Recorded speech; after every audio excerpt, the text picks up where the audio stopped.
Dapat una muna ang Diyos. Una, basahin natin sa Kawikaan.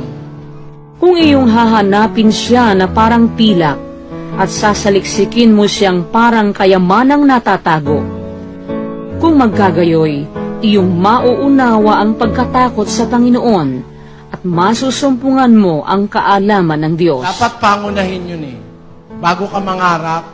Kasi kung mangangarap ka, wala kang kasamang Diyos, sino ang bubuo ng pangarap mo? Ha? Bawa, matalino ka. Ay, pangarap ko muna maging engineer. Wala kang Diyos sa buhay. Nagkasakit ka, magiging engineer ka, paglumpo ka na, mahirap na. Mas mabuting may Diyos ka muna bago ka mangarap.